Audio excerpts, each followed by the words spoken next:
In this video, we're going to discuss how to copyright your music and/or beats. Copyrights. The most important step to protect your music, beats, and intellectual property rights will be making sure that you have registered your music with a copyright office.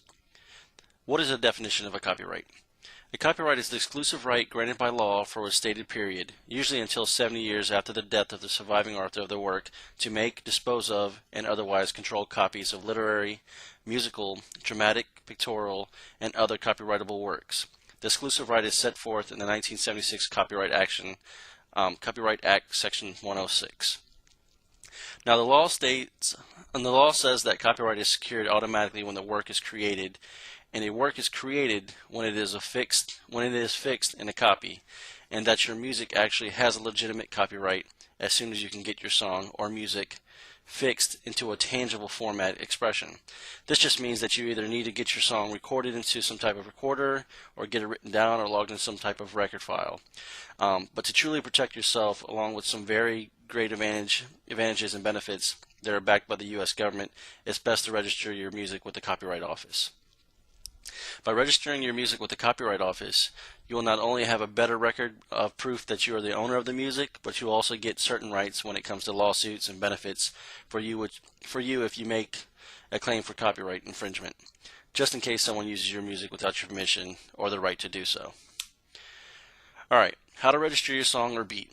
Alright, what you need to do is send a request form for a Form SR or PA application to the Copyright Office, Library of Congress, 101 Independence Avenue, Southeast, Washington, D.C. You may want to print this part out here because this is the address that you're going to need to send it to. So it's going to be the Copyright Office, Library of Congress, 101 Independence Avenue, Southeast, Washington, D.C., 20559-6000.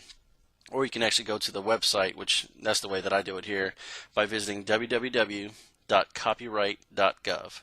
You can also order an application by telephone by calling this number, 202-707-9100. When the application is completed properly, send it to the Copyright Office with, if published, one copy of manuscript, lead sheet, or sound recording of the best edition, or, if published, 2 copies of manuscript, sheet music, or a sound recording of the best edition, and the appropriate non-refundable registration fee. It costs about $45.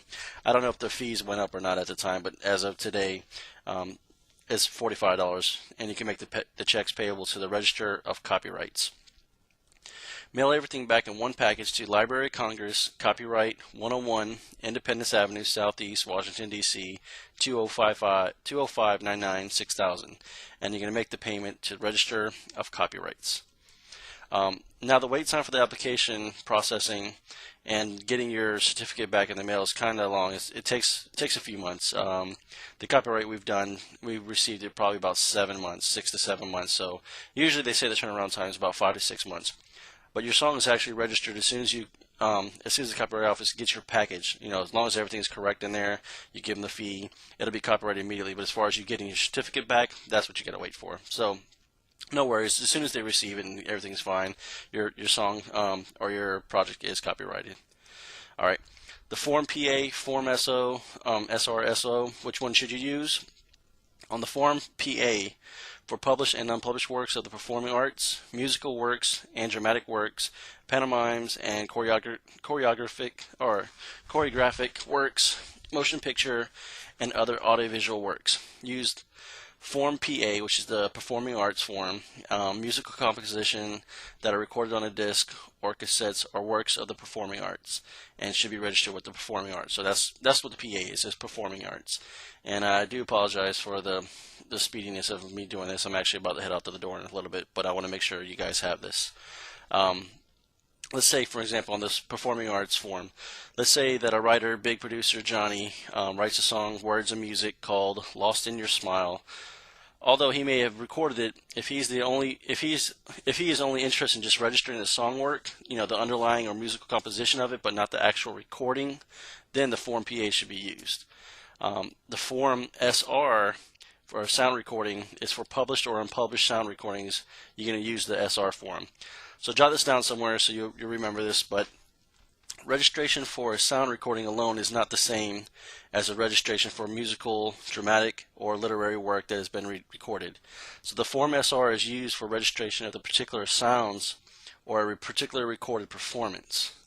Form SR should be used if you wish to make one registration for both the sound recording and the original work, so the musical composition of it. You may make a single registration using Form SR only if the copyright claimant is the same for both the sound and the musical composition of it. Alright, the bottom line is that the copyrights and sound recordings are to be registered on Copyright Form SR. Alright, now this is another example. Let's say that an artist, the Regional Buzz, performs and then records Lost in Your Smile, which was written by big producer Johnny.